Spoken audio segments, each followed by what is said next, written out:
बिस्मिल्लाहिर्रहमानिर्रहीम। मैं हूं अब्बास शबीर। आप देख रहे हैं प्रोग्राम तकाबुल। नून लीग की सदारत 6 साल बाद फिर नवाज शरीफ के हाथ में। नवाज शरीफ के लिए बतौर पार्टी सदर पार्टी को मुतारिक करना कितना बड़ा चैलेंज। इद्दत में निकाह केस, खावर मानिका के अदम एतमाद पर जज का केस ट्रांसफर करने के लिए हाई कोर्ट को खत। बुशरा बीबी के साबिक शौहर खावर मानिका पर आता अदालत में पीटीआई के वकला ने धावा बोल दिया। इद्दत में निकाह केस में सजाओं के खिलाफ इमरान खान और बुशरा बीबी की अपीलों पर फैसला ना आने पर पीटीआई रहनुमाओं का सख्त रद्द-ए-अमल। बैरिस्टर गौहर का कहना था कि खावर मानिका ने अदालत में नामुनासिब अल्फाज इस्तेमाल किए। आज 9 बजे केस का फैसला होना था, लेकिन प्रोसिक्यूटर ही मौजूद नहीं था। तहरीक इंसाफ ने इलेक्शन कमीशन के इंतखाबी निशान वापस लेने के इख्तियार को हाई कोर्ट में चैलेंज कर दिया। बानी पीटीआई का सोशल मीडिया अकाउंट कौन चला रहा है? सीनियर सूबाई वजीर शर्जील मेमन ने कहा कि बानी पीटीआई का social media account Adiala jail से ही ऑपरेट हो रहा है। इसके अलावा हम बात करेंगे हुकूमत सिंध की जानिब से तश्कील दी गई Sindh people's housing for flood affectees, किस तरह यह इदारा 2022 में सैलाब से तबाह होने वाले घरों के लिए तामीर का काम कर रहा है। प्रोग्राम में हमारे साथ शामिल गुफ्तगू है पाकिस्तान तहरीक इंसाफ की तरफ से उनके सीनियर रहनुमा बैरिस्टर तैमूर मलिक साहब, सनाउल्लाह खान साहब सीनियर सहाफ़ी हैं, और हमारे दोस्त और सीनियर जर्नलिस्ट सुहेल भट्टी साहब भी प्रोग्राम का हिस्सा है। बैरिस्टर तैमूर मलिक साहब से जो केसेस इस वक्त हैं उन पर बात करते हैं। इद्दत केस है, साइफर केस है, अलकादिर ट्रस्ट है। कहाँ पर आप देख रहे हैं इन केसेस को तैमूर मलिक साहब? मैं तो जी, और बल्कि पूरी कौम ही इन केसेस को उठता हुआ देख रही है। साइफर केस जो है वो कल उसकी आखिरी पेशी होनी थी, फिर आम तातील हो गई तो वो केस नहीं सुना गया। आज हमने chief justice Islamabad high court के सामने जाके इस्तदा की कि जी केस को आज लगा लें, जैसे कई जजेस ने किया जो उनके कल की कॉज लिस्ट थी, इंपॉर्टेंट केसेस थे, उनको आज लगाया गया था। लेकिन चीफ जस्टिस साहब ने कहा आज और कल नहीं लग सकता, मंडे को ज़रूर लगेगा। तो हमें उम्मीद है कि मंडे को इस केस की सुनवाई होगी। कोई आई थिंक कोई 25वीं तारीख होगी अपील की सिर्फ। और उम्मीद है कि ये मामला अपने मंतकी अंजाम को पहुँचेगा। जो इद्दत वाला केस है, निकाह वाला, उसकी भी आज आखिरी ही हेयरिंग थी, लेकिन जज साहब ने किसी वजह से ये कह दिया है कि जी हाई कोर्ट जाएं और हाई कोर्ट से फ़ैसला लेके आएँ कि इस फैसले का, इस मुकदमे का फ़ैसला कौन करेगा। तो ये बड़ी एक अजीब सी बात है। जब वो सुनते रहे केस को, दलाइल दोनों तरफ के, सब कुछ सामने आया, मीडिया में रिपोर्ट हुआ, उसके बाद आखिरी तारीख पे जाके वो कह रहे हैं कि जी मैं तो ये केस नहीं सुन सकता, आप हाई कोर्ट से रुजू करें पहले। तो ये मामलात हैं, लेकिन इनमें केसेस में कोई जान नहीं है, कुछ है नहीं। ये तो ऐसे ही हैं जो 9 मई के भी बनाए गए हैं। आज मैं अभी अडयाला से हेयरिंग अटेंड करके आ रहा हूँ, वो भी ये एक शहर के दर्जन केसेस में इनको इम्प्लीकेट किया हुआ है। मैं कहूँगा 9 मई की हम तनकीद करते हैं जिसको जिसके खिलाफ आपके पास सबूत है कि कोई मुलव्विस था, उनका स्पीडी ट्रायल करें, सज़ा दें। लेकिन ना हक आपने इतने लोगों को कैद किया हुआ है, सारे ही कायदीन के ऊपर केसेस बनाए हुए हैं तमाम शहरों के अंदर। इससे आपका पूरा जो कानून और इंसाफ का निज़ाम है वो धर्म भरम हो रहा है, उस पर से एतमाद उठ रहा है। जो असली एंटी टेररिज्म केसेस हैं वो चल ही नहीं रहे हैं, क्योंकि इस वक्त सारे आपके सियासी कायदीन जो हैं वो कटहरे में खड़े होते हैं। तो ये मामलात हैं, बाकी केसेस में जान तो बिल्कुल कोई नहीं है। सनाउल्लाह साहब, तहरीक इंसाफ इन केसेस पर बड़ा फोकस कर रही है और इस वक्त अदालती जो मामलात हैं वही ज़्यादा हम देख रहे हैं। तो कहाँ पर देख रहे हैं, कब ये अदालती मामलात हल होंगे? ये जो कह रहे हैं कि इनको रिलीफ मिलना चाहिए, रिलीफ मिलेगा या नहीं मिलेगा? अब्बास साहब, मैंने पहले भी आपके शो में कहा, ये मुकाफात अमल है। जो इन्होंने किया वो आज काट रहे हैं, बल्कि जो किया उससे कम काट रहे हैं। इनको रिलीफ तो मिल रहा है, माजी में तो रिलीफ भी नहीं मिलता था। मुझे याद है वो एहसन इकबाल ये वज़ीर दाखिला थे, और वो कोर्ट में आए ना, एक दिन उनको आम एक सिपाही ने रोक लिया और 1 घंटे रोके रखा। तो उस वक्त जनरल फैज़ बड़े ताकतवर थे, वो उन्होंने सारी चीज़ें, अदलिया भी कंट्रोल की हुई थी, सारा कुछ किया हुआ था। आज मैं तो इस बार कहता हूँ, ठीक कह रहे हैं सर, सही कह रहे हैं कि केसों में कोई जान नहीं है। और ये माजी में भी इसी तरह केस बनते रहे, आपको पता है जरदारी साहब के साथ बनते रहे, बेनज़ीर के बनते रहे, सैफुर रहमान का नैब का वो था एक, फिर नवाज शरीफ के ख़िलाफ़ भी बनते रहे। लेकिन इन तमाम केसेस में जो हम रिपोर्टिंग करते हैं, जो चीज़ें देखते हैं, उसमें सबसे जो सॉलिड केस है ना वो अलकादिर का है। उसमें ट्रांजैक्शन मौजूद हैं और उसमें ऐसी चीज़ें शवाहिद मौजूद हैं कि उसमें मेरे ख़्याल में, उसके अलावा बाकी केस अगर आप तोशा खाना का देखें तो उस हमाम में सब नंगे हैं, और वो इस पूरी कौम के लिए हम पूरी दुनिया में उसमें एक्सपोज हुए हैं कि हमारे लीडरों ने कोई चीज़ नहीं छोड़ी, चाहे आज के लीडर हैं, चाहे इमरान खान थे, चाहे नवाज शरीफ थे, आसिफ जरदारी थे, यूसुफ रज़ा गिलानी थे, या आपके ब्यूरोक्रेट्स हैं, या आपके मिलिट्री सिविल अफसरान हैं, किसी ने भी नहीं छोड़ा कुछ भी। और वो इसी तरह लूट मार तोशाखाना की चलती रही। हमारे पड़ोस में मोदी हैं, मोदी को भी इनाम मिलते हैं, वो इनाम करते हैं, उसके बाद आर्फन्स के जो स्कूल हैं उनको वो पैसे देते हैं और उसका रिकॉर्ड है पूरा। हमारे यहाँ तो सब ने किया है, वो उसमें सब बराबर हैं, चाहे वो इमरान है, चाहे नवाज शरीफ है, शहबाज शरीफ है, सब ने लूटा है। बाकी केसेस भी इसी तरह है। इद्दत का केस एक फैमिली मैटर है और उसमें मेरे ख्याल में इस लेवल तक जाना नहीं चाहिए था मामलात को, जिस लेवल तक चला गया। अब वो खान साहब के उसमें निकाह में हैं और ये तमाम चीज़ें मेरे ख्याल में ये हमारा जो शरी एक सिस्टम है ना, उसके हिसाब से उसको देखना चाहिए अदालतों की बजाय। बाकी अलकादर केस को मैं देख रहा हूँ, उसमें इस किस्म के शवाहिद हैं, बल्कि हर चीज़ की ट्रांजैक्शन मौजूद है। और उसमें मलिक रियाज को भी मेरे ख्याल में, क्योंकि वो शरीक मुलज़िम है और अब तो वो मफरूल कोर्ट ने उनको डिक्लेयर किया हुआ है, तो उनकी जब कोई डील नहीं हुई तो उन्होंने अब बयानबाजी शुरू कर दी है। उनको बयान आके देना चाहिए, वादा माफ गवाह ना बने, लेकिन बयान तो देना।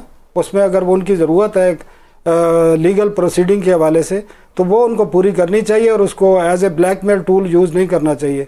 तो बाकी केसेस ऐसे वो ख़त्म हो जाएंगे, आज नहीं तो कल ख़त्म हो जाएंगे। लेकिन अलकादर में मेरे ख्याल में बड़ा मुश्किल है कि ये केस किसी सूरत उस दूसरी तरफ। भट्टी साहब से पहले, या आप उनसे पूछना चाहते हैं? मैंने तो मैं अलकादर का जवाब देना, मैं भट्टी साहब से पूछना चाहता हूँ, फिर आप रिप्लाई। भट्टी साहब, ये अलकादर ट्रस्ट, इद्दत केस, साइफर केस, बहुत सारे केसेस है ना। अब केसेस के बाद ही इनको इंसाफ मिल सकता है या रिहाई मिल सकती है। तो क्या नज़र आ रहा है आपको मुस्तकबिल में, आइंदा कुछ दिनों में, कुछ महीनों में? देखिए, दिखने में तो काफ़ी परेशान कुन सूरत नज़र आ रही है।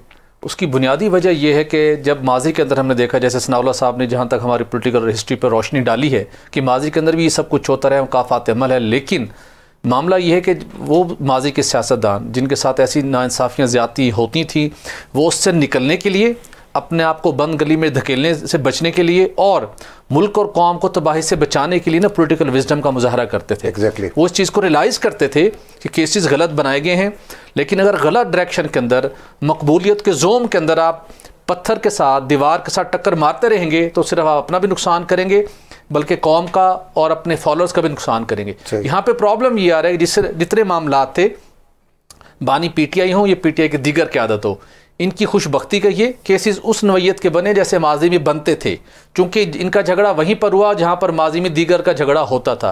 जुल्फ़िकार भुट्टो किस फंदे पे लटक गया, जिंदगी मौत से गया। आज आपने कहा कि वो आसिफ आगे चलते हैं ना सर, खौफनाक केसेस बनते रहे, किसी दौर के अंदर कम नहीं होने। लेकिन बानी पीटीआई के पास ये गोल्डन अपॉर्चुनिटी थी 2013 के अंदर, जो वो इस्लाहात चाहते थे, या अगर पॉलिटिकल विजडम और पॉलिटिकल उनके अंदर सस्टेनेबिलिटी होती, जब उनके पास एक गया पॉलिटिकल एक लीडर उनके पास चल के, क्या है मिलजुल के आगे एफर्ट्स करते हैं सिस्टम को बेहतर बनाने की, उनके साथ मत दें, उनकी सीढ़ी पर मत चढ़कर ऊपर जाएं, क्योंकि जब ऊपर आपको चोट लगी फिर आप जीरो पर आ जाएंगे।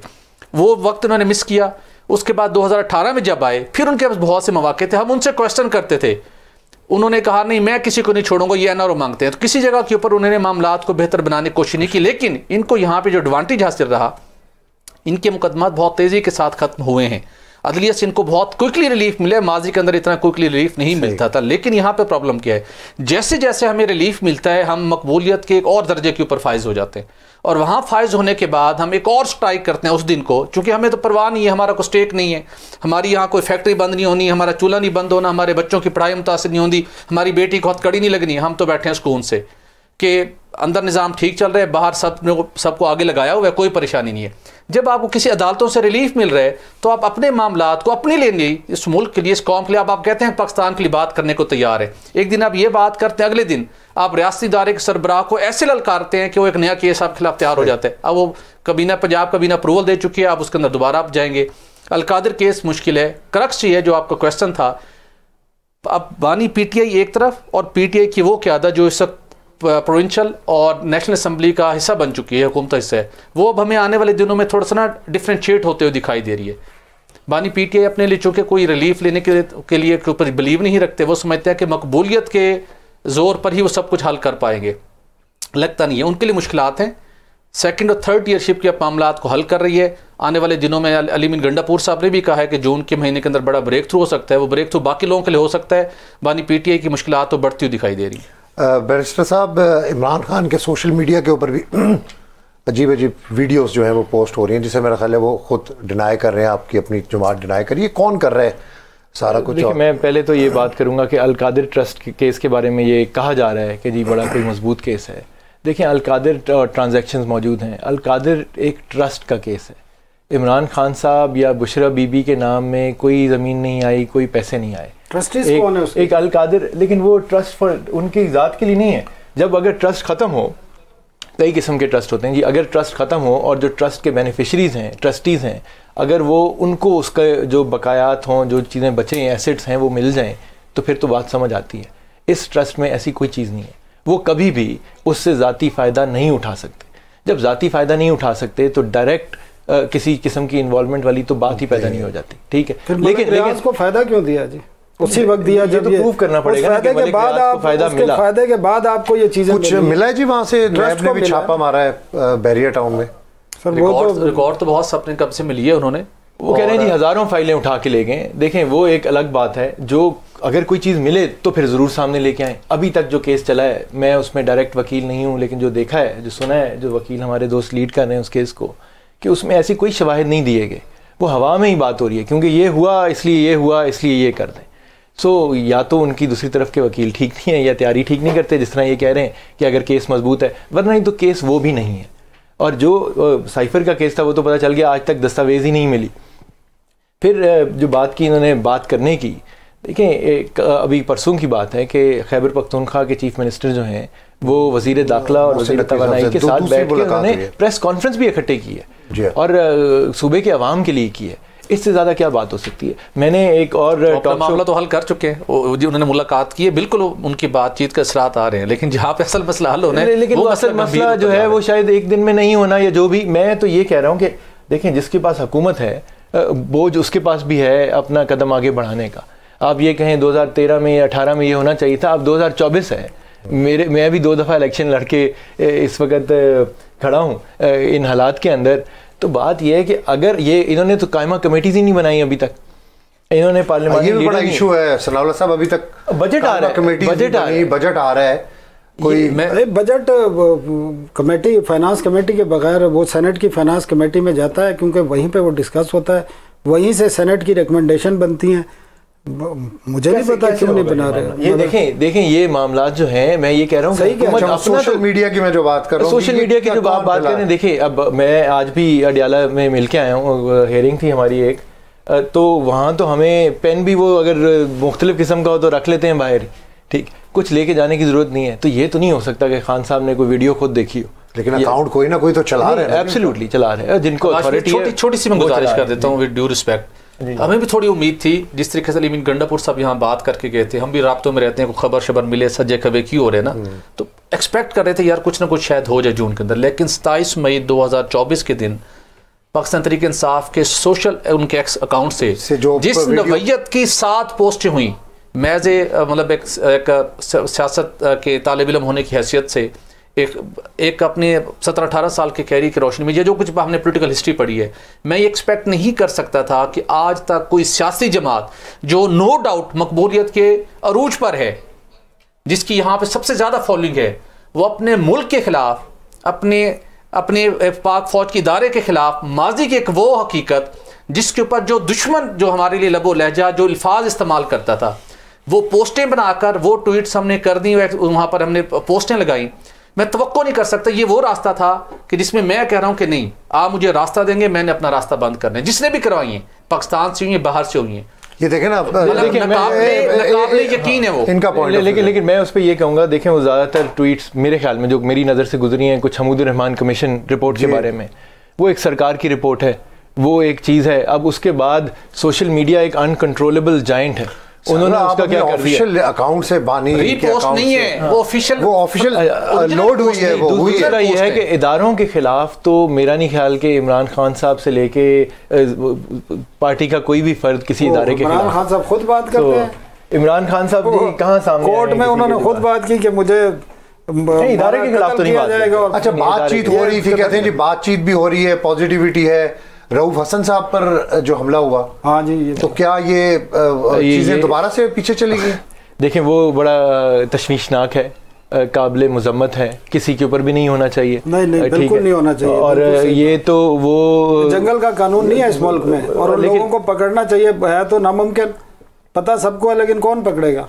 सो बात ये है कि आप सारा मलबा जो है वो पाकिस्तान तहरीक इंसाफ पे नहीं डाल सकते। सारा आलम को गोली लगी, वो पकड़े गए हैं। मतीउल्लाह को जिन्होंने उठाया था पकड़े गए हैं, वही लोग हैं आज भी। पहले वो थपकी देते थे, ये थपकी देते हैं। सो थपकी की बात मेरे ख्याल में आगे चलना चाहिए। आगे चलने के लिए जिस तरह मैं सब आगे चलने के लिए क्या होगा जी, ये बहुत सारी रोज बहुत सजेशंस आती हैं कि जी आगे चलना चाहिए, आगे चलना चाहिए, लेकिन रास्ता तो नजर नहीं आ रहा। नहीं हुजूर कमाल करते हैं, कौन सा रास्ता? आगे जाने का रास्ता मिल चुका है, आगे जाने का सफ़र भी शुरू हो चुके हैं। आप और हमारी स्पीड स्लो है, हम उस रास्ते पे अभी चढ़े नहीं है।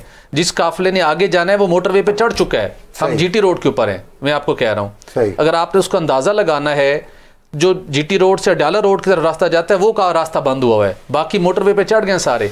मुझे बताइए, जो अली मीन गंडापुर साहब का जो वो लहजा और जो उनका बॉडी लैंग्वेज, जो उनका फीडबैक था उस शख्सियत के बारे में जिसको पहले दिन कहा गया था कबीना में शामिल करने के ऊपर, जो सबसे बड़ा टारगेट था, जिसने सबसे ज़्यादा पीटीआई को डैमेज किया, जिसने पीटीआई का जीना महाल किया, जिसने पीटीआई को आउट किया पंजाब से, जिसने चादर और चार दीवारी का तकद्दुस पर माल करवाया, सियालकोट के अंदर एग्जाम्पल ये वो, उसको हमने तबाही उसके खिलाफ मचा के रखी थी। उस शख्सियत के साथ जिस मोहब्बत और शफकत के अंदाज में बैठे तो अली मीन गंडापुर साहब, ये उस वक्त बैठे हैं जब पीटीआई के सेक्रेटेरिएट को गिराया जा चुका था। ये उस वक्त बैठे हैं जब बातचीत की बात की जा रही है, रऊफ हसन पर हमला हो चुका था। उसके बाद वो उस मोटरवे के ऊपर है जिन्हें अपनी डेस्टिनेशन नजर आ रही है। माइनस बानी पीटीआई कायद है, बिल्कुल है, सिचुएशन इस तरफ जा रही है। माइनस तो कोई चीज़ हो नहीं सकती जी। वो तो देखें, जो माइनस पहले हुए थे वो कायद बन गए थे, अब दोबारा 6 साल बाद सदर बन गए अपनी जमात के। तो एक सियासी हकीकतों को तो आप फैसले कमरों में, बंद कमरों में करके ख़त्म नहीं कर सकते।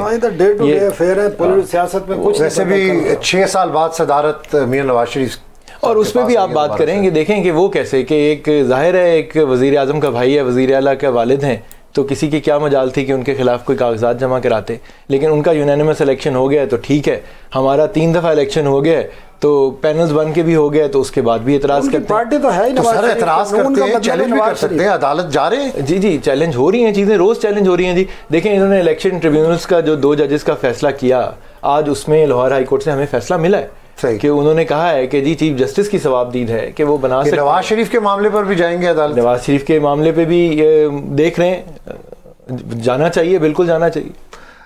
ये सनाउल्लाह साहब 6 साल बाद सदारत मिली है, समझते हैं कि रोल प्ले करेंगे मियां नवाज शरीफ साहब? जी बिल्कुल करेंगे। और क्या रोल होगा आप उनका? मतलब है कि एक तो देखें ना कि जो नवाज तो सारे राजी हो गए, राना सनाउल्लाह भी राजी हो गए, जो मुस्लिम जावेद लतीफ साहब भी, आज शायद खाकान अब्बासी साहब की भी कल उन्होंने बड़ी तारीफ की, आज वो भी राजी हो गए, तो राजी तो सारे ही हो रहे हैं। वो बेसिकली यही उनका रोल होगा पॉलिटिकल। लेकिन कल जो उनकी जब सदर बनने के बाद उनका खिताब था, वो मेरे ख्याल में एक लीडर का खिताब मुझे नहीं नज़र आया। उन्होंने माजी की सारी बातें की हैं।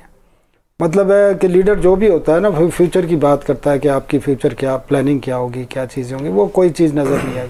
उन्होंने वही मुझे क्यों निकाला और फलाना क्यों हुआ, ये क्यों हुआ, एंटी एस्टेब्लिशमेंट मैं 130 दिन मैं अदालतों में खड़ा रहा, मेरी बेटी खड़ी रही, मेरे भाई ने बड़ी कुर्बानी दी। तो ये बातें थी। आपको लीडर जो होता है ना बड़ा, वो हमेशा फ्यूचर की बात करता है। कोई आपको बयानियाँ देता है, जिस तरह पीपल्स पार्टी का बयानिया है, रोटी कपड़ा और मकान भुट्टो ने दिया था, या इमरान खान को आप जो भी कहें, जिस तरह की बातें कहें, उनका भी एक बयानिया था। उन्होंने कहा जी ये सारी जमातें चोर हैं और मैं ईमानदार हूँ। बयानिया उसका बना बिका। उन्होंने तो कोई बयानिया नहीं दिया, उन्होंने तो कहा कि हम तरक्की की तरफ। साहब कितना चैलेंज होगा मियां नवाज शरीफ साहब के लिए अपना नया बयानिया बनाने के लिए? पहले तो आप एंटी एस्टेब्लिशमेंट जजेस को भी, जीटी रोड का सफ़र आपने खुद कवर किया, आपको याद है बहुत अच्छे तरीके से। देखिए इस वक्त जो हालात चल रहे हैं, और ये राना सनाउल्लाह साहब, जावेद लतीफ़ साहब, ये जो सारे हारे भी हैं, नाराज़ भी थे, दोबारा राज़ी भी हो गए, तो कितना मुश्किल चैलेंज होगा। देखिए इस वक्त जिस हालात से वो गुजर रहे हैं, जिन हालात से गुजर कर जो उन्होंने अपनी पॉलिटिकल पिच डेवलप की है और जिस मामलात के ऊपर जिस तरीके से मामलात को आगे बढ़ा रहे हैं, तो ऐसे सूरत हाल के अंदर तो उनका माजी वाला बयानिया किसी सूरत नहीं बन सकता। ऐसे हालात के अंदर एक ही बयानिया बनाने की कोशिश की जाती है कि दिल मांगे और, ठीक है, क्योंकि अब इस वक्त वो गवर्नमेंट में है। उनका जो सबसे सख्त तरीन उनका मुखालिफ था, जिसने उनको पोलिटिकली बहुत डैमेज किया, इस वक्त वो अपनी पॉलिटिकल सर्वाइवल के पॉलिटिकल जंग के अंदर बिल्कुल एक खतरनाक तरीन मोड़ के ऊपर है। इस वक्त उनको वो बयानिया जो पब्लिक के अंदर सेल होता है, जो माजी के अंदर नवाज शरीफ साहब करते रहे, एक चीज़ को उन्होंने ओपनिंग किया और उसको फिर बानी पीटीआई पिक करके बहुत एक्सट्रीम लेवल पर ले गए। तो आप ये तक को मत रखिए कि इन हालात के अंदर वो बयानिया बनाने की दोबारा कोशिश, इस वक्त इन हालात के बयानिया क्या बनाएंगे, जो नसरुल्लाह साहब ने बात की, वो ये चाहते हैं कि जो एक यूथ है इस वक्त उनको नून लीग टारगेट कर रही है, उनको पता होना चाहिए कि मेरे साथ क्या हुआ, उनको पता होना चाहिए कि मैंने क्या क्या किया, उनको पता होना चाहिए कि मैंने किया। 7 साल से पीछे भी जो भी हुआ ज़मीनी याद हो गया सबको, ज़मीनी हक़ाइक़ के मुताबिक उन्होंने इसी के गिर्द अपना बयानिया रखना है, इससे आगे नहीं जा सकते अनटिल की जो फ्यूचर की उनकी प्रोजेक्शंस हैं, जो चीज़ें करना चाह रहे हैं, कहीं पर रुकावट आए, उनके वो चीज़ें ना हो पाएँ, उनकी एक नई अल्लाह न करे कोई लड़ाई का आगाज़ हो इदारों से, तो फिर तो उस तरफ जा सकते हैं। बसूरत दीगर वो जो उनकी एज ए प्रेसिडेंट स्पीच थी, वो इसी के गिर्द उनकी बात घूमनी है कि मेरे साथ ये ज़्यादती हुई, मेरे साथ ये ज़्यादती हुई, मेरे साथ ये किया गया। वो अपना माजी गिनवा कर एक सिंपैथी इकट्ठी करते रहेंगे। इससे हट के उनको फिल वक्त बयानी बनाने के लिए उनके पास कोई कुशन मौजूद नहीं है। क्या वो नैरेटिव बनाएंगे आपके नज़र में? क्या उनके ऊपर डिपेंड करता है, लेकिन उनके आने की शुरुआत ऐसी हुई है कि एक नैब को, जिसको वो काला कानून कहते रहे, जिसके ऊपर वो बोलते रहे कि एक ऑर्डिनेंस में तरमीम होनी चाहिए, ख़त्म होना चाहिए, उनके आते ही उनकी इत्तेहादी जमात के निगरान सदर ने ऑर्डिनेंस इशू करके रिमांड का पीरियड 40 दिन कर दिया।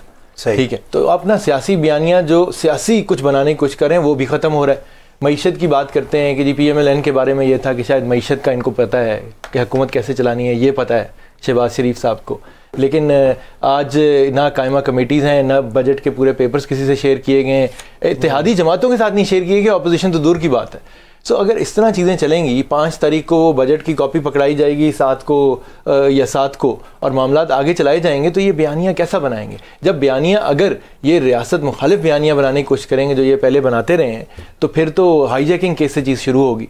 आप कह रहे थे कि नौजवानों को ये बताना चाह रहे हैं उन्होंने क्या कुछ किया, कितनी मोटरवे बनाई, तो फिर तो चीज़ें तो वो भी सामने आएंगी कि केसेस कितने थे, क्या हुआ, वो क्या मामला था। मतलब हाईजैकिंग वाली सिचुएशन से ज़्यादा आज तक कहाँ कुछ क्या हुआ है, लेकिन उसके ऊपर अब बात नहीं होती है। सो मामलात इतने आसान नहीं है। इनके पास मौका ज़रूर है कि अगर ये अवाम का सोचें, ये अपनी सियासी दुश्मनियाँ छोड़ कर अगर वाकई माशी सूरत हाल को ठीक कराने की कोशिश करें, तो शायद इनकी हम भी तारीफ़ करें अगर ये कर जाएं, अगर मुल्क को आगे चला सकें। लेकिन अभी लगता नहीं है कि ऐसा कुछ कर सकते हैं। दूसरी बात यह है कि ये फैमिली इनकॉर्पोरेटेड पार्टी क्यों बना दिया है? अगर इतनी बड़ी पार्टी है तो भाई किसी और को बना देते सदर, खुद कायद रहते। लेकिन ये तासुर के वज़ीर आज़म भी अपना, वज़ीर आला भी अपना, सदर भी अपना, एक ही घर के। ये तो मेरे साथ जो गिलानियों ने किया है वो वही है, सब कुछ घर के अंदर ही है, कोई दूसरा कोई कज़न भी इस काबिल नहीं है। तो कोई पार्टी वर्कर तो दूर की बात है।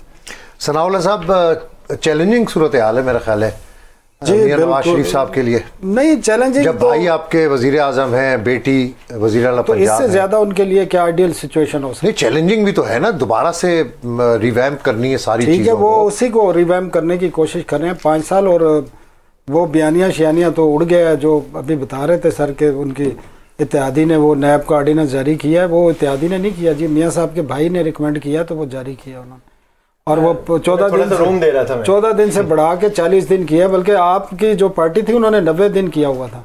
और कई लोगों को बेगुनाह 3-3 महीने तहखानों में बंद रखा गया था। लोग वो गलत था। हमने, मेरे जैसे ने तो उस वक्त भी आवाज उठाई, और मैं यही कह रहा हूँ कि उनके अंदर जो लोग मौजूद हैं उनको अभी आवाज उठानी चाहिए कि ये गलत है। उठाई ने आवाज, ख्वाजा साद रफीक ने इतने अग्रेसिवली बात की, मुसलसल मुतालबा कर रहे हैं कि इसको वापस लें, ये काला कानून। हसन इकबाल अपना, ये खाकान अब्बासी साहब ने भी ये बात की। तो देखें, ये मसला ये माशी चैलेंजेस हैं, बहुत सारे माशी चैलेंज तो बहुत बड़ा है, लेकिन मेरे ख्याल में माशी चैलेंज से बड़ा चैलेंज ये है कि जो उनसे वही कराया जा रहा है जो इमरान खान से कराया गया। उन्हीं के, इमरान खान ने खुद कहा कि जी कानून साजी भी ये करते थे, हमें कानून साजी के लिए बंदे जमा करने के लिए जनरल फैज़ को कहना पड़ता था। आज भी सिचुएशन यही है, वही काम इनसे कराए जा रहे हैं।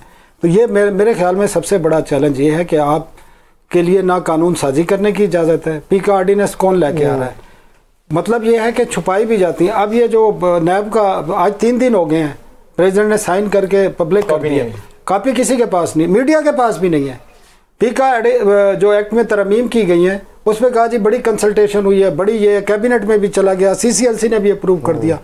भट्टी साहब के पास डॉक्यूमेंट ज्यादा होते हैं, इनसे पूछे, इन्होंने देखा है, वो है इनके पास, किसी के पास भी नहीं है वो Personal copy। कोई चीज रेटिफाइड बाय कैबिनेट वो हो चुका है, लेकिन document नहीं आया। एक्सेस टू इंफॉर्मेशन इतना मुश्किल हो गया है, इतना मुश्किल। एक तो आपकी सारी चीजें कंट्रोल कहीं और से हो रही है, दूसरा नून लीग की हुकूमत में हमेशा ये होता है इसी तरह कि मीडिया उनको बुरा लगता है, कोई आपको रिस्पांस नहीं देता। आपने कोई किसी खबर पे बात करनी है, कोई वजीर, कोई तर्जमान नहीं आपको जवाब नहीं देगा, जितना बड़ा जर्नलिस्ट है। इसी तो इस किस्म की सिचुएशन है। भट्टी साहब, गर्मी आ गई है, शॉर्टफॉल, इजाफा, लोड शेडिंग, आगे बजट है, ये कितने बड़े चैलेंजेस हैं। गर्मी, अभी तो जून आना है, लोगों के बिल भी आने हैं।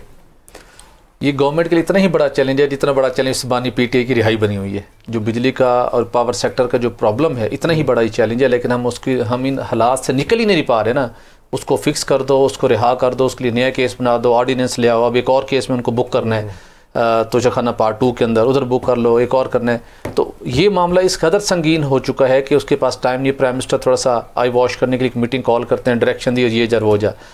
वो प्राइम मिनिस्टर जिन्होंने डायरेक्शन दी, उनकी कैबिनेट ने अप्रूवल दी कि बिजली की तकसीम कार कंपनियां जिनके बोर्ड्स इनएफिशिएंट हैं, पॉलिटिकल बेसिस पे लगाए गए, और इसी पीटीएम की गवर्नमेंट ने ही लगाए थे, चलिए उस वक्त मजबूरियां थी, अब अच्छे बंदे लेके आने चाहिए।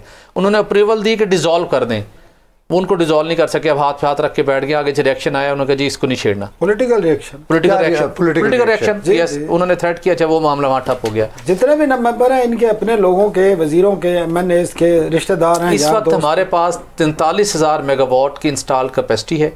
इस वक्त जो वर्स्ट एक सिनेरियो चल रहा है, जो डिमांड है, वो हम 28-29,000 32,000 तक बिजली पैदा करके अगर दे दें तो लोड शेडिंग खत्म हो जाए। लेकिन हमारे पास मसला क्या है, हमारे पास पैसे नहीं है, हम बिजली बनाते हैं, चोरी हो जाती है, रिकवरी नहीं होती। हम प्लांट्स को बंद रख के उनको कैपेसिटी पेमेंट दे रहे हैं, अब हम सड़कों के ऊपर हैं, मोटरवेज पर एहतजाज हो रहे हैं, मोटरवेज बंद हो रही हैं, और हम कह रहे हैं जी कि हम कुछ करते हैं, कुछ करते हैं, मसला कर ले, कुछ हल नहीं कर सकते, टाइम गुजार रहे हैं ना। अच्छा, ये जो अली अमीन साहब की और मोहसिन नकवी साहब की मुलाकात हुई थी, उसके बाद वहां पर केपीके में मसला हल होगा, लेकिन कल भी लोग वहां पे मोटरवे पे थे। अब्बास भी साहब, ये मुलाकातों से इजेक्शन डालने से मसला नहीं हो सकता। ये मुलाकात तो उनको एक कुशन प्रोवाइड किया गया था, जो बैकडोर चीज़ें चल रही थी, चलें इस बहाने बैठ के अवाम के मुतालबात के आड़ में एक अच्छे जैसर शो कर देना। अदरवाइज इन मीटिंग से कुछ नहीं हो सकता। जहाँ से कुछ हो सकता था वहाँ पे कोई हाथ डालने को तैयार नहीं है। जहाँ पे हमने सॉवरन एग्रीमेंट्स करके आईपीपीएस के प्रॉफिट को इंश्योर किया हुआ है डॉलर रिटर्न्स के अंदर, जो 80% मुनाफा कमा रही हैं, उनकी कैपेसिटी पेमेंट की रिपोर्ट बनी हुई है, कोई उनको छेड़ने को तैयार नहीं है। चाइनीज़ कंपनीज हैं, पीछे हमारे अपने दोस्त हैं, और पीछे बहुत से और दोस्तियाँ भी हैं, कोई छेड़ने को तैयार नहीं है। मामला दरमियान में फंसा हुआ है। अब मसला क्या है? मसला सिंपल ये है कि 2100 अरब कैपेसिटी पेमेंट हमने करंट फिस्कल ईयर की थी जून की, आइंदा माली साल में वो हो जाएगी 2800 अरब रुपये। वो पेमेंट नहीं कर सकते, फ्यूल का पैसा नहीं है, फ्यूल चलाते हैं तो और महंगा है, फिर रिकवरी नहीं होती। ऐसे खौफनाक उसमें बहरान में हम फंस चुके हैं, जिससे निकलने के लिए इनको एक हफ्ता चाहिए कि सारे कमरे में बंद होके बैठ जाए। तो ये जो बिजली चोरी और ये सारे जो हम नए केसेस बनाने में, हम पकड़ धकड़ नए केसेस बनाने में मसरूफ है। ये लेकिन मैं ये बड़ी सही बात की है, लेकिन इसमें मैं ऐड करूंगा कि सुना है अखबारों के थ्रू ही कि जी वो नई जनरेशन कैपेसिटी लगाने की बात कर रहे हैं, कोई नए मुआहदे, पता नहीं उसमें भी कोई इंटरेस्ट होगा किसी का, लेकिन उसकी क्या ज़रूरत है जब आपकी इंस्टॉल कैपेसिटी आपकी रिक्वायरमेंट से ज़्यादा है। आपका मसला इस वक्त है बिल्स की रिकवरी का और लाइन लॉसेस का। आपने कोई इन्वेस्टमेंट करनी है तो लाइन बड़ा मसला कास्ट का है आपका। बट साहब, बजट कैसा होगा वैसे? कुछ आवाम के लिए भी खुशखबरी है, क्योंकि आप आवाम के लिए वही खुशखबरी जो हर साल में होती है। बोझ पड़ेगा टैक्स पेयर के ऊपर, जो पहले से टैक्स अदा करते हैं उनको बोझ पड़ेगा, जो महंगाई बर्दाश्त करें उनको और बर्दाश्त करनी पड़ेगी। IMF आपके ऊपर सर पे बैठा हुआ है, पाकिस्तान की तारीफ एक बड़ा प्रोग्राम हासिल करने के लिए अब तक दो कर रहे हैं, उनकी शराइत आपने माननी है। फिजिकल स्पेस आपके पास है नहीं, आपने हैवी बोरिंग करनी है, मजीद फॉरेन लोन आपने लेने हैं, तो रिलीफ की तो बात ही न करें, सिर्फ ये सोचें कि इतना बोझ डालें कि जो गरीब आदमी है वो सर्वाइव करता रहे। तो सनाउल्लाह साहब बड़े इन्होंने किए हुए थे। देखें, ये कोई ऐसी चीज होगी बजट में जो कम हो? नहीं, कोई कम नहीं होगी, बल्कि ज्यादा बढ़ेंगी। 18% जो GST है, जिन पे एग्जम्पशन है, तो फिर ये आवाम में कैसे जाएंगे? एग्जम्पशन विड्रॉ हो जाएंगी। सर, आपने IMF का लोन लेना है 3 साल का, आपने बेल आउट पैकेज लेना है, और बेल आउट पैकेज उसी वक्त होगा जब आपका बजट पास हो जाएगा। पहले तो अनाउंसमेंट को भी वो चेक करेंगे, फिर आपकी जो उससे अप्रूवल होगी वो देखेंगे, उसके बाद जाके उनके एग्जीक्यूटिव बोर्ड में वो आपका पैकेज जाएगा 6 से 8 अरब डॉलर का। और उसमें बहुत सारी चीज़ें हैं, आपकी पेंशन पे इनकम टैक्स के दायरे में आएगा। ये भी कोशिश की जा रही है कि ज़री आमदन जो है उसको नॉर्मल इनकम टैक्स की उसमें ला के किसी तरीके से देखा जाए। ये होना भी चाहिए। मैं कहता हूँ 23-24% आपकी जो GDP है वो ज़राअत है। आवाम को कोई फायदा नहीं है, आवाम के लिए कोई खुशखबरी नहीं है। आवाम के लिए कोई मैं इसके अलावा एक और बात भी करूँगा कि देखें, हम फिर अब जून में जा रहे हैं, हमारा बहुत बड़ा मसला इन अगले महीनों के अंदर क्लाइमेट चेंज का होता है, फ्लड्स का होता है। हर साल हम उस जुलाई अगस्त में जाके अपना सर पकड़ के बैठ जाते हैं। पाकिस्तान को ग्राउंड ज़ीरो कहा जाता है क्लाइमेट चेंज का। उसके बाद कशकोल लेके जाते हैं, कहते हैं कि पूरी दुनिया ने इतने $1 बिलियन प्लेज कर दिए। मुझे तो पिछले कुछ सालों के अंदर कोई $1 बिलियन आता नज़र नहीं आया। सो हम पूरा साल इंतज़ार करते हैं पॉलिसी साजी का कि जी अब क्लाइमेट चेंज इस दफ़ा क्या करेंगे। नहीं, अभी तो हमें लोन इन चीज़ों के लिए नहीं चाहिए। हमें लोन ये चाहिए कि हमने रीपे जो करना है उसके लिए चाहिए। लेकिन प्रॉब्लम ये है कि अब बस ये इस चीज़ आपको डेट पेमेंट के लिए चाहिए, अपने एक्सपेंडिचर के लिए चाहिए। 80% जो आप सवाल पूछना चाह रहे हैं ना, जिस अवाम के लिए पूछना चाह रहे हैं, उस अवाम को रिलीफ का टेंशन भी नहीं है। आप ये टेंशन आपको है जिस वक्त बैठे हो ना, इस ठंडे कमरे में प्रोग्राम कर रहे हैं। अवाम को ये रिलीफ नहीं चाहिए जो लोड शेडिंग भुगत रहे हैं, उनको चाहिए 2 किस्म की रिलीफ। कैदी नंबर 804 बाहर आ जाए, उनकी बात बहुत खुशी है, महंगाई जितनी मर्जी कर दें, कोई टेंशन नहीं है। दूसरा, उनको एंटरटेनमेंट चाहिए नकद कोके के ऊपर, नया एक प्रोडक्शन लेके आए, नया सॉन्ग रिलीज करेंगे, 10 दिन ऐसे मजे से गुजरेंगे। आपकी सोच है। हुकूमत सिंध की जानिब से तश्कील दी गई Sindh people housing flood affectees एक पब्लिक सेक्टर कंपनी है। SPHFC रिहायशी तामीर नौ पर मुश्तमिल दुनिया का सबसे बड़ा इकदाम है। इस इकदाम का तसव्वुर पाकिस्तान पीपल्स पार्टी के चेयरमैन बिलावल भुट्टो जरदारी ने दिया था और ये कंपनी वज़ीर आला सिंध सैयद मुराद अली शाह की ज़ेर क़यादत काम कर रही है। SPHFC को 2022 के सैलाब के नतीजे में सिंध के 24 अजला में तबाह होने वाले 21 लाख घरों के नए सिरे से तामीर का टास्क दिया गया है। इसी हवाले से इस प्रोग्राम में हम बात करेंगे। हमें ज्वाइन किया है खालिद महमूद शेख साहब ने, CEO हैं Pakistan people's housing for flood affectees. Thank you very much sir, आपने प्रोग्राम में वक्त दिया। सर, अब तक फ्लड अफेक्टीज के लिए कितने घर तामीर कर चुके हैं आप लोग? अच्छा जी, मैं ये बता दूं आपको कि ये कंपनी स्टेब्लिश हुई थी एंड ऑफ 22। ओके। 2022 में ये हमने कंपनी स्टेब्लिश की थी और उसके बाद हम अब तक 5.5 लाख घर, तकरीबन 5,25,000 घर हम कंस्ट्रक्शन में डाल चुके हैं। इसमें से 3,11,000 घर वो हैं जिनकी प्लिंथ कंप्लीट हो गई है, 2,08,000 घर वो हैं जिनकी लिंटल्स कंप्लीट हो गई है और 1,25,000 से ज्यादा घरों की छत भी कंप्लीट हो गई है। तो 1 साल में ये सारा काम SPHF ने किया है। और इसमें मैं थोड़ा सा ये बता दूं आपको कि हमारा जो ये मॉडल है इसमें कोई कॉन्ट्रैक्टर इन्वॉल्व नहीं। इस मॉडल में हम बेनिफिशियरी की सिलेक्शन के बाद उसको डायरेक्ट और बराह रास्त उसके बैंक अकाउंट में पैसे शिफ्ट करते हैं और ये पैसे शिफ्ट करते हैं हम मरहलावार।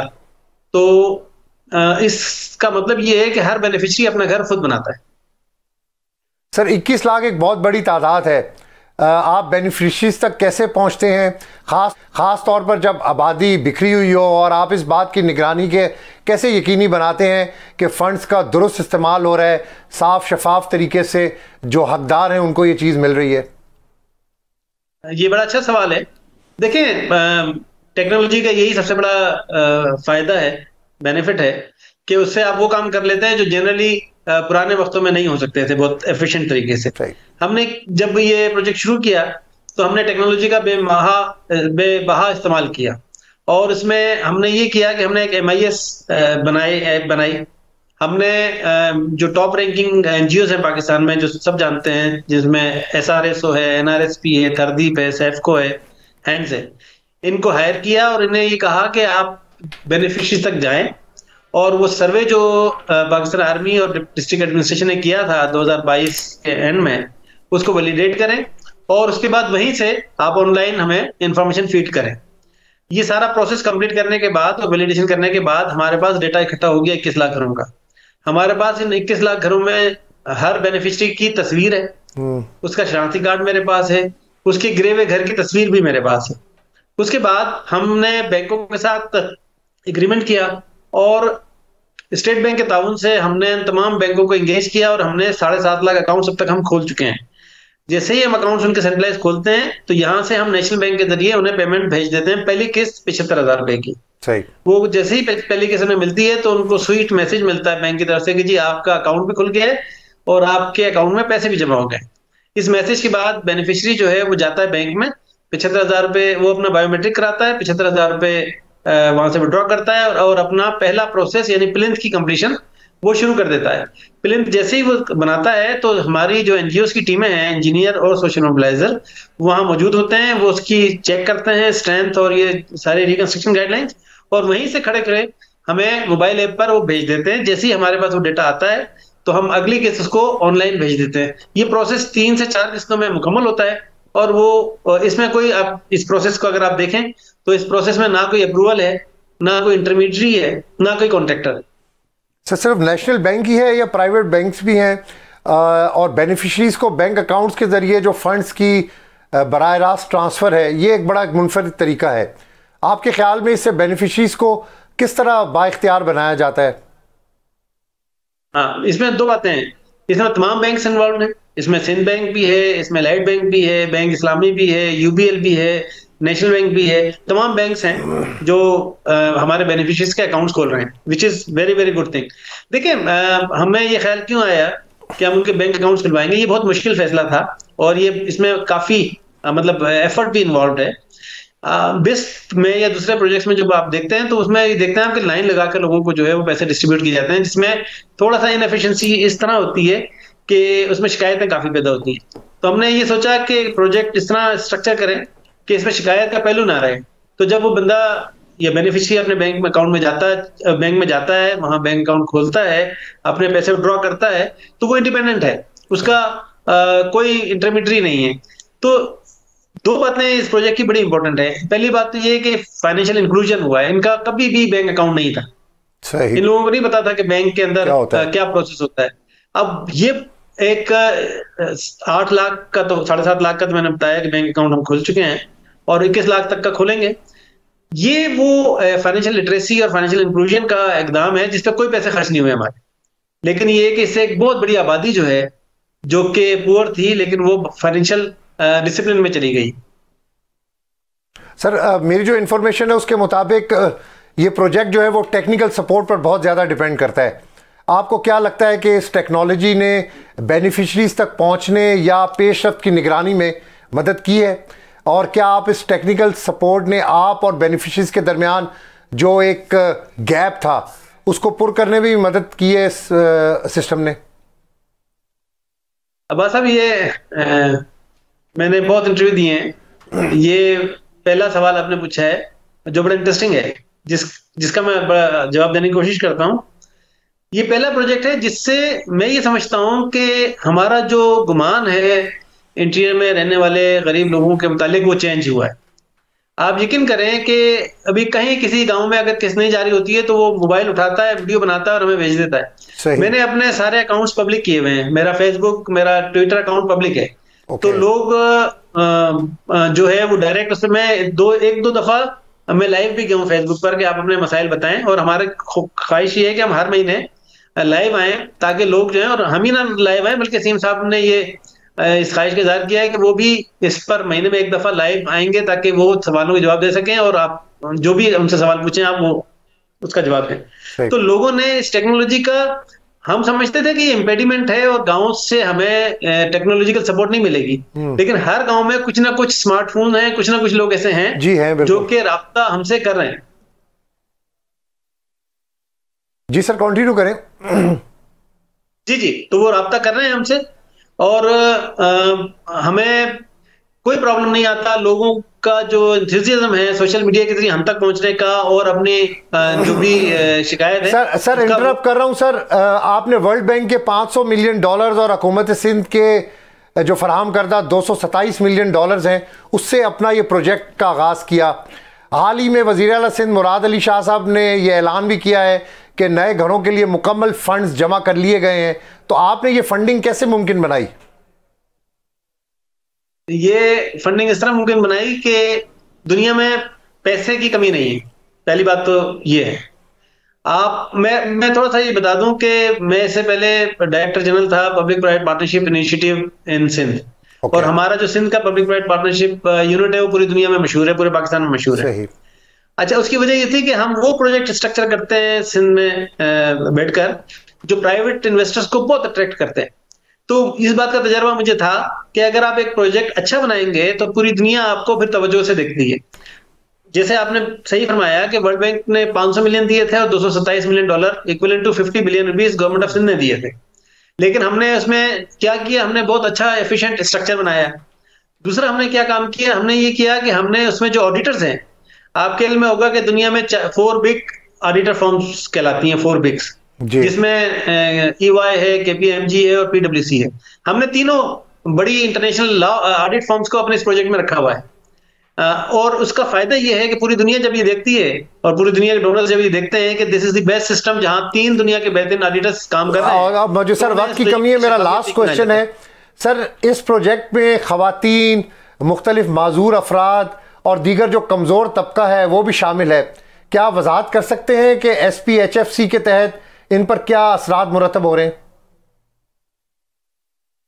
देखिए, सबसे इंपॉर्टेंट बात तो ये है कि आपके भी इल्म में है, आप भी बखूबी वाकिफ होंगे इस बात से कि इंसान की जिंदगी में सबसे मुश्किल मरहला जो है वो उसका अपना घर तामीर करने का है। एग्जैक्टली। बाकी सारे मसले जो हैं वो बहुत आसानी से हल हो सकते हैं, लेकिन घर का मसला बड़ा मुश्किल है। जी हाँ। जब आप ये देखें कि हम 20 लाख लोगों को, जिनमें 1.25 करोड़ की आबादी है, उनको हमने एक बहुत बड़े मसले से निजात दिला दी। और जैसे तस्वीरें बैकग्राउंड में आप देख रहे हैं कि सारे घर रेजिलियंट घर बन रहे हैं, सारे घर देखें काफी प्लेन के साथ बन रहे हैं और क्योंकि उनका अपना घर है वो अपने घर बहुत मजबूती से बना रहे हैं। तो उससे वो जिंदगी के एक बहुत बड़े मसले से बाहर आ गए। अब उनके नजदीक हेल्थ और एजुकेशन पे पैसे खर्च करने में इतना बड़ा मसला नहीं है। तो हम एक तो ये इसका बेनिफिट, दूसरा बेनिफिट ये है कि वो शख्स या वो खातून जिसकी माहाना आमदनी 5,000, 10,000, 15,000 थी, उसने 3 लाख रुपए सरकार के बहुत एफिशिएंटली खर्च किए। इसका मतलब ये है कि इन लोगों में प्रोजेक्ट डेवलपमेंट करने की सलाहियत मौजूद है। इनको अगर आप 10 लाख और 20 लाख दें, ये दुनिया का बड़ा काम कर सकते हैं। तीसरी बात ये है कि फाइनेंशियल लिटरेसी में ये लोग शामिल हो गए। और चौथी सबसे बड़ी बात मैं आखिर में करूंगा वो ये है कि देखें, नाउमीदी में कुछ नहीं होता। नाउमीदी ये कच्चे घर से पक्के घर का सफर नहीं है, ये नाउमीदी से उम्मीद का सफर है। जब आपके पास कोई एसेट डेवलप हो जाता है ना, आपकी उम्मीद और ख्वाहिशात और तो वो दुनिया से बढ़ जाती है। Thank you very much Khalid Mahmood Sheikh साहब, आपने प्रोग्राम में हमें वक्त दिया। प्रोग्राम का वक्त खत्म होता है, अब्बास शबीर को इजाजत दीजिएगा। कल आपसे दोबारा मुलाकात होगी, अल्लाह ने के बाद।